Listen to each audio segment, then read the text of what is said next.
এই জায়গাতে দুটো পিঁপড়া আর তার 4টি বাচ্চা থাকত। তাদের কোনো অসুবিধা ছিল না। তোমরা এখানে থাকো, আমি একটু বাহিরে যাচ্ছি। তোমরা সবাই তোমার মার সাথে থাকবে, কোথাও যাবে না।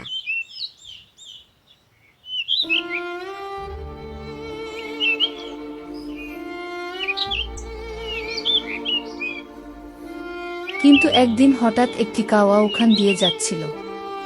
তখন এই পিঁপড়াগুলো দেখতে পায় আর একটি গাছের উপরে বসে যায়। কিছুক্ষণ পর পিঁপড়ার বাপ এসে পড়ে, কাউকে দেখার লগে লগে দাবড়িয়ে পাঠিয়ে দেয়।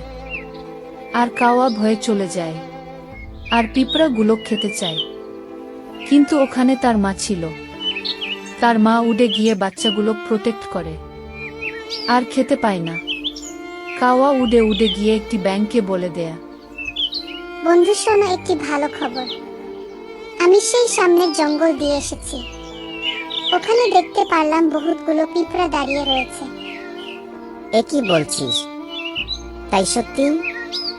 তাহলে তুই খালি হাতে আসছিস কেন? তুই আমার জন্য ধরে নিয়ে আসতি না, মিথ্যা কথা বলছিস? বন্ধু, তুমি বোঝার চেষ্টা করো। আমি ওখানে একা ছিলাম। ওখানে পিঁপড়ার মা ছিল, আর কিছুক্ষণ পর তার বাবাও এসে পড়ছিল। তাই আমি ওখানে দেরি না করে জলদি এসে পড়েছি। তাহলে এক্ষুনি চল সেই জঙ্গলে। আমার খুব খিদে পেয়েছে, আর মিথ্যা কথা হলে তোকে শাস্তি দিব। এই ফড়িংটি ওখানে ছিল, আর এগুলো সব কথা শুনে সে পিঁপড়ার ওখানে যেতে লাগে।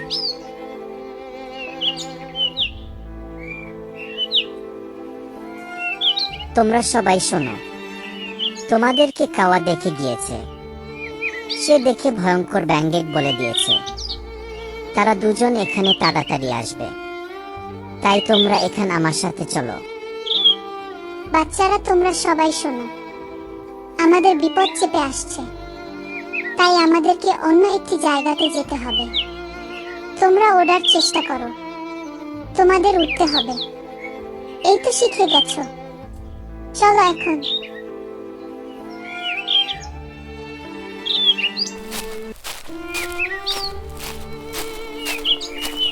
কাওয়া, তুই আমাকে মিথ্যা কথা বলছিস কেন? এখানে তো কোনো পিঁপড়া নাই। ওই মিথ্যা কথা বলে আমাকে নিয়ে এসেছিস।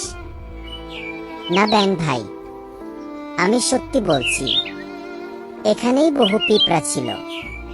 তুমি বিশ্বাস করো, আমার মনে হয় কেউ তাদেরকে খবর দিয়েছে আমরা এখানে আসবো বলে। চলো অন্যদিন আসবো।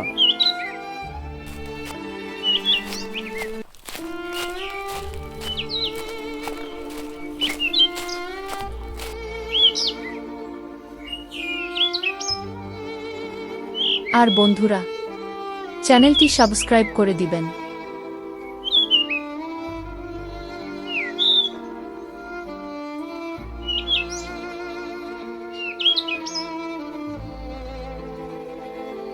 সবাই দাঁড়াও। এগুলো ডিম সেই কাওয়াটির।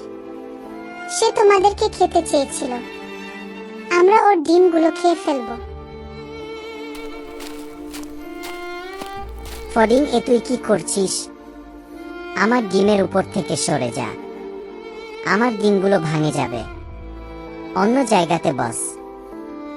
বসবো না, তোর ডিম ভেঙে ফেলবো। তুই ব্যাঙেক নিয়ে পিঁপড়াদের খেতে আসছিলি কেন? আগে বল, আরো কোনোদিন খেতে আসবি নাকি? যদি না আসস তাহলে চলে যাব।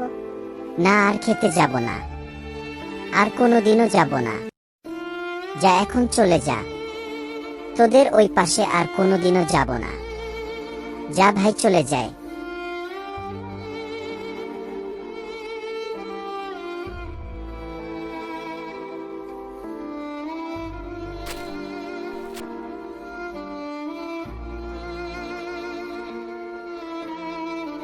তোমরা এখানে থাকো, আমি একটু বাহিরে যাচ্ছি।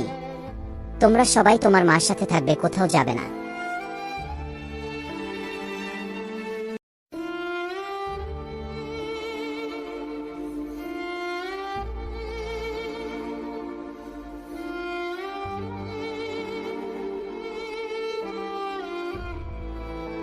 আমাদেরকে অন্য একটি জায়গাতে যেতে হবে। তোমরা ওড়ার চেষ্টা করো, চলো এখন। হঠাৎ একদিন সেই ব্যাঙটি ওখানে আসতে লাগে। এই খবর পেয়ে তারা অন্য একটি জায়গাতে চলে যায়। আর ব্যাঙটি লোভে লোভে আসতে লাগে। ব্যাঙটি এসে আবারও দেখে এখানে কোনো পিঁপড়া নেই। এ দেখে ব্যাঙ কিছুক্ষণ পর চলে যায় আবারও।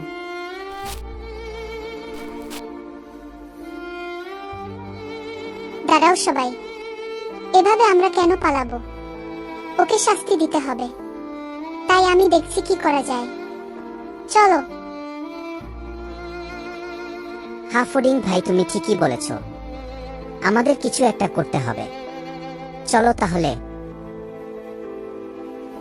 এরপর ফডিং বুদ্ধি বানিয়ে একটি বড় পাথর উঁচু করে নিয়ে যায় সেই ব্যাঙের ওখানে।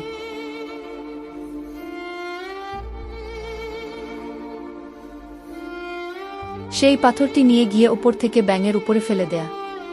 পাথরের তলে পড়ে ব্যাঙ মরে যায়। এরপর ফডিং এসে পড়ে।